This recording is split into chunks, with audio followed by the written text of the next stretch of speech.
سمجھنا چاہیے کہ وہی نبوت کے لیے آپ کی روحانی تربیت کا سلسلہ اس طرح کے خوابوں سے شروع ہوا۔ یہ پہلا مرحلہ تھا۔ اس کے بعد آپ کے قلب میں سب سے پہلے یکسوئی اور خلوت گزینی کی محبت اور اس کا شوق و جذبہ پیدا فرمایا گیا۔ آگے حدیث میں جو بیان فرمایا گیا اس سے معلوم ہوتا ہے کہ آپ کی طرف سے آپ کے قلب میں اللہ کی طرف سے آپ کے قلب میں علیحدہ الگ تھلگ رہنے کا جذبہ اور داعیہ ہی پیدا نہیں فرمایا گیا، بلکہ سب سے یکسو ہو کر خلوت میں عبادت کا جذبہ اور شوق پیدا فرمایا گیا۔ تو اس کے بعد آپ نے غار ہرا کا انتخاب کیا۔ ہیرا ایک پہاڑ کا نام ہے۔ مکہ مکرمہ کی ہر طرف پہاڑیاں ہی پہاڑیاں، کچھ کم بلند ہیں کچھ زیادہ بلند ہے۔ جہاں تک خیال ہے ان میں سب سے زیادہ بلند یہی ہیرا ہے، جس کو لوگ اب جبل النور کہتے ہیں، جبل نور۔ یہ کہ مکہ مکرمہ کی آبادی سے قریباً 2-2.5 میل کے فاصلے پر ہے۔ اس کی چوٹی پر پتھر کی بھاری یا بڑی بڑی چٹانیں باہم اس طرح مل گئی ہیں کہ ان کے درمیان ایک چھوٹا سا مسلب نما حجرا سا بن گیا۔ اس کو غار ہرا کہتے ہیں، اور اس میں بس اتنی جگہ ہے کہ ایک آدمی کسی طرح داخل ہو کر گزارا کر سکتا ہے۔ چونکہ یہ پہاڑ بہت زیادہ بلند ہے اور غار اس کی بالکل چوٹی پر ہے، اور اس تک چڑھائی میں بڑی مشقت اٹھانی پڑتی ہے۔ جب چڑھائی کرنی ہوتی ہے وہاں پہنچنا ہوتا ہے، اس لیے اچھے تندرست و توانا آدمی بھی بمشکل ہی وہاں پہنچ سکتے ہیں، لیکن اکثر لوگ پہنچ بھی جاتے ہیں۔ اب تو اس مبارک واقعے کی وجہ سے جس کا اس حدیث میں ذکر کیا گیا، ہر مسلمان کا دل چاہتا ہے کہ اگر وہ پہنچ سکے تو اس کی زیارت کی سعادت ضرور حاصل کرے۔ لیکن ظاہر ہے کہ جب حضور نے خلوت میں یکسوئی سے عبادت کے لیے اس کا انتخاب فرمایا تو کسی آدمی کے لیے اس غار میں ایسی کوئی کشش نہیں تھی کہ اس تک پہنچنے کے لیے وہ پہاڑ کی اتنی لمبی چڑھائی کی مشقت برداشت کرے۔ بہرحال آپ کا آگے حدیث میں جو فرمایا گیا کہ غار ہرا کی اس خلوت گزینی اور عبادت کے سلسلے میں آپ کا معمول کیا ہوتا تھا کہ آپ چند دن رات کے لیے خورد و نوش کا ضروری سامان لے کر غار ہرا تشریف لے جاتے، وہاں پوری یکسوئی سے عبادت میں مشغول رہتے، یہاں تک کہ جب آپ کے دل میں گھر والوں کی دیکھ بھال اور ملاقات کا داعیہ پیدا ہوتا تو زوجہ محترمہ حضرت خدیجہ کے پاس تشریف لاتے، اور پھر اتنے ہی دنوں کے لیے خورد و نوش کا ضروری سامان لے کر غار ہرا تشریف لے جاتے اور وہیں عبادت میں مشغول رہتے۔ حضرت صدیقہ نے غار ہرا میں آپ کی مشغولیت کے لیے جو لفظ استعمال کیا ہے وہ ہے فیتحنس، جس کے معنی ہوتے ہیں تعبد، عبادت۔ غار ہرا کی اس قیام میں حضور کی عبادت کا طریقہ کیا تھا؟ شارحین حدیث نے اس بارے میں مختلف چیزیں کہی ہیں۔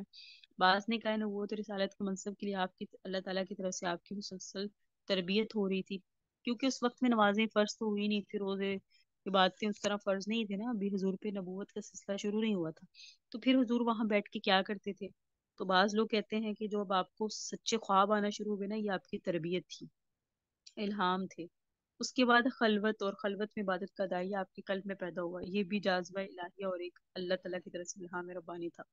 پھر غار میں آپ جو عبادت فرماتے تھے، جس کو سیدہ صدیقہ نے فتحنس کے لفظ کے ساتھ تعبیر کیا، وہ بھی الہام ربانی کے رہنمائی میں تھی۔ ہو سکتا ہے آپ اپنے لیے نور ہدایت کی دعا کرتے ہوں، اور آپ کی قوم شرک و بت پرستی اور ظلم و شدید مظالم اور معاصی کی جس نجاست اور غلاست میں غرق تھی، آپ ان کی چھٹکارے کی دعا کرتے ہوں۔ بہرحال دعا میں مشغول رہتے ہیں، عبادت میں، یہ اللہ نے اپنے نبی کو سکھا دیا تھا۔ آپ کو عبادت کی اس مشغولیت میں الہام خداوندی کی رہنمائی حاصل تھی، اور اس کے ذریعے آپ روحانیت کو آگے کی منزلوں کے لیے تیار کیا جا رہا تھا۔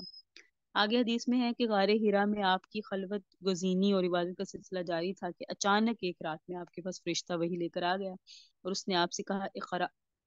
اس کا آپ علیہ السلام کا بیان ہے کہ میں نے کہا مانا بھی قاری۔ بہرحال یہ 3 دفعہ معاملہ ہوا، اور یہاں جو بات خاص غور کرنے کی ہے وہ یہ ہے، پورا قرآن معجزہ ہے، لیکن یہ حقیقت ہے کہ اس کی بعض چھوٹی چھوٹی صورتیں، اسی طرح بعض چھوٹی چھوٹی آیتوں میں ایک عجیب شان ہے۔ ہر شخص ان کو صرف سن کر یہ یقین کرنے پر مجبور ہو جاتا ہے جب آیتوں کو پڑھتا ہے، سنتا ہے کہ یہ کسی عام بندے کا کلام نہیں بلکہ اللہ کی ذات کا ہی ہو سکتا ہے، کسی خالق کا۔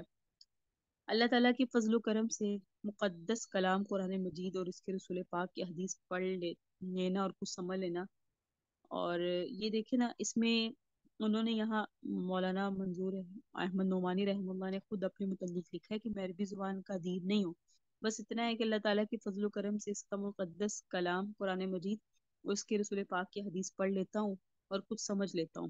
اپنے اس حال میں بھی سورہ الگ کی اس ابتدائی 5 آیتوں کے بارے میں الحمدللہ دن میں سورج کی روشنی کی طرح یقین رکھتا ہوں کہ بشر کا یا فرشتے کا کلام نہیں ہے، یہ بلا شبہ اللہ ہی کا کلام ہے۔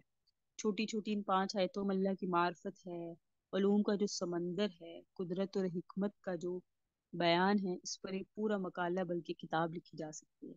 رسول اللہ نہ صرف یہ کہ آپ کی مادری زبان عربی تھی، بلکہ آپ افصح العرب تھے، اس لیے اس میں شک و شبہ کی گنجائش نہیں ہے۔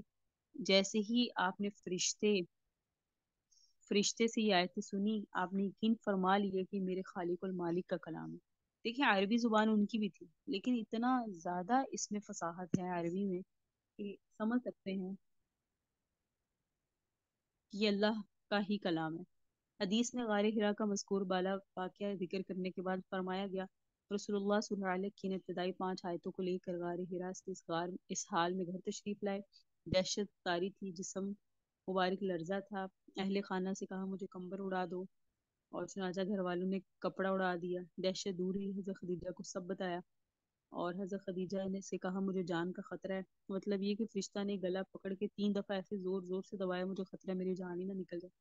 آگے حدیث میں بیان ہوا ہے، حضرت خدیجہ نے غار حرا کی ساری روایت حضور کی زبان سے سن کر بشارت دینے کے لیے بڑے اعتماد کے ساتھ اور قسم کھا کر اپنے یقین کا اظہار فرمایا کہ ہرگز کوئی خطرہ اور اندیشہ کی بات نہیں تھی اور نہ ہے۔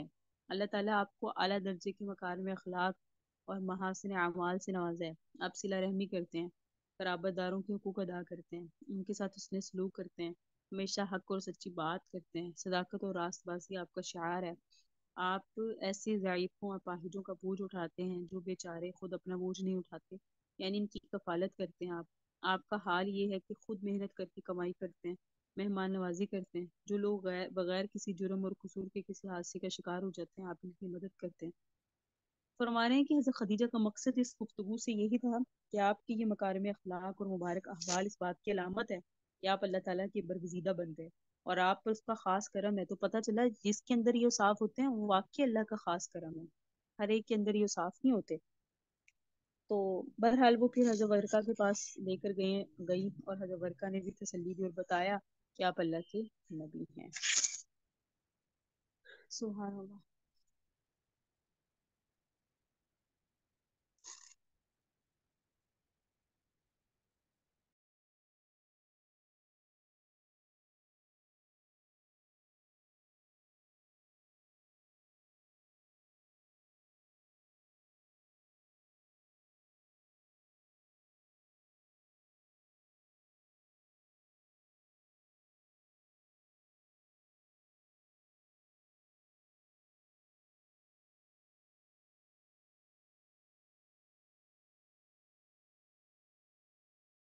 آگے معارف الحدیث کا پیج نمبر ہے 142، اس پہ روایت دیکھیے۔ وعنہ حضرت انس سے روایت ہے، قال فرماتے ہیں کنت امشی مع رسول اللہ، کہ میں حضور کے ساتھ کہ نبی علیہ السلام تشریف لے کے جا رہے تھے اور میں بھی آپ کے ساتھ چل رہا تھا۔ علیہ برد نجرانی، اور آپ ایک نجرانی چادر اوڑے ہوئے تھے، غلیظ الحاشیہ، جس کے کنارے موٹے تھے۔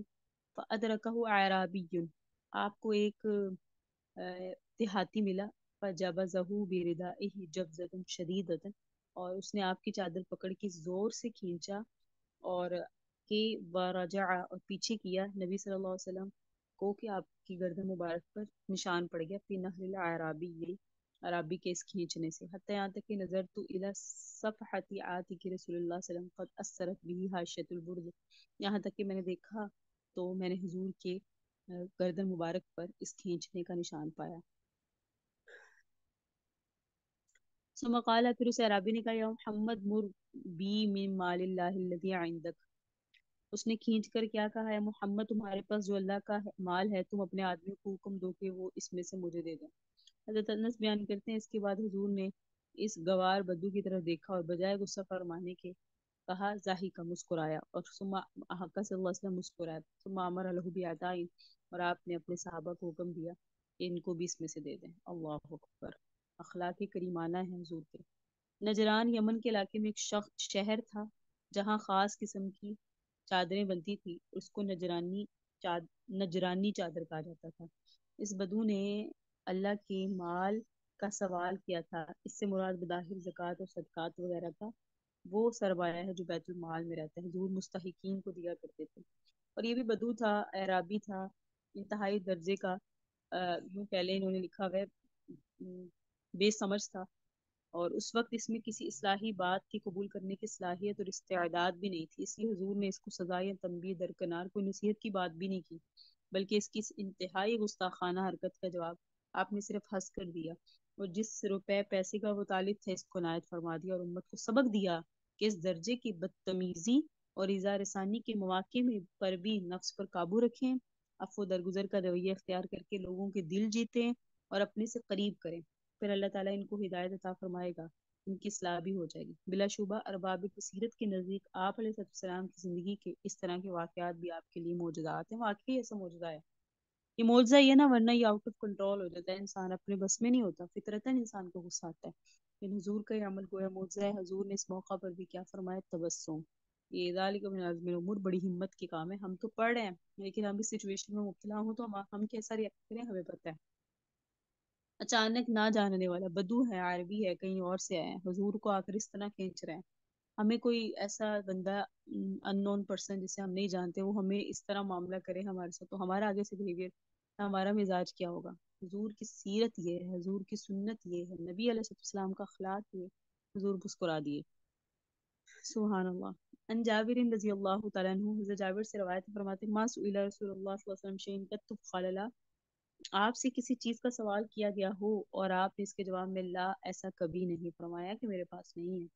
مطلب کیا ہے کہ حضور کی عادت مبارکہ تھی کہ آپ سے جب کسی چیز کا سوال کیا جاتا، یہ عنایت فرما دی جائے، تو آپ کبھی لا کہہ کر انکار نہیں فرماتے، جس سے سوال کرنے والے کی دل شکنی ہوتی، اگر وہ چیز موجود ہوتی تو تا فرما دیتے، ورنہ عذر فرما دیتے، دعا فرما دیتے، اگر سوال کرنے والے کو آپ کبھی لا کہہ کر انکار اور نفی میں جواب نہیں دیتے۔ یہ بظاہر ایک معمولی سی بات معلوم ہوتی ہے، لیکن حقیقت یہ ہے کہ انتہائی غیر معمولی بات ہے۔ کسی شخص کے کسی مطالبے یا سوال کے جواب میں کبھی بھی نہ کہنا آخری درجے کی کریم النفسی، شرافت طبع، اعلیٰ ظرفی کی دلیل ہے۔ خوش نصیب ہیں وہ لوگ جنہیں اللہ تعالیٰ وہبی طور پہ یہ صفات نصیب فرما دے۔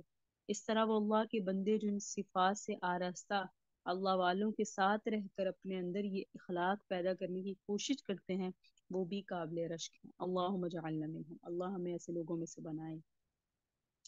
ان انس رضی اللہ تعالیٰ عنہ، حضرت انس سے روایت فرماتے تھے نبی صلی اللہ علیہ وسلم اذا صلی الغداۃ، جب فجر کی نماز پڑھتے جا خدم المدینہ تھی تو مدینہ کے گھر والوں کی خدمت گار بیان یتیم فیہ الماء، اپنے برتن لے کر آتے جن میں پانی ہوتا، فما یأتون بنائن، وہ برتن کیوں لاتے؟ الا غمس یدہ فیہا، تاکہ حضور اس میں اپنا دست مبارک ڈالیں، فربما جاءہ بالغداۃ باردۃ، بعض اوقات وہ ٹھنڈا پانی لے کر آتے، فغمس یدہ فیہا، تب بھی حضور اس میں اپنا ہاتھ مبارک ڈالتے۔ اب یہ کیا کرتے تھے؟ صبح فجر کی نماز جب حضور پڑھ لیتے تو مدینہ کے گھروں کی جو خدمت غلام، وہ یعنی غلام یا لونڈی ہیں، وہ اپنے برتن لاتے جس میں پانی ہوتا کہ حضور اس میں اپنا ہاتھ مبارک ڈال دے، وہ پانی برکت والا ہو جائے گا، اور برکت والا پانی جو ہم اپنے مریضوں کو پلائیں گے وہ شفا یاب ہو جائیں گے۔ تو کبھی کبھی وہ سرد پانی بھی لے آتے اور سخت سردی میں بھی حضور ٹھنڈے پانی میں اپنا ہاتھ ڈال کے ان کو وہ پانی دے دیتے۔ مدینہ منورہ میں سردی کے خاص موسم میں سخت سردی ہوتی ہے اور برتوں میں رکھا پانی برف جیسا ٹھنڈا ہو جاتا ہے۔ اس حدیث سے معلوم ہوا آپ پانی لانے والے کی دلداری کے لیے اور اس عمل کو بندگان خدا کی خدمت تصور فرماتے ہیں، اس برف جیسے ٹھنڈے پانی میں بھی دست مبارک ڈال دینے کی تکلیف برداشت فرماتے تھے۔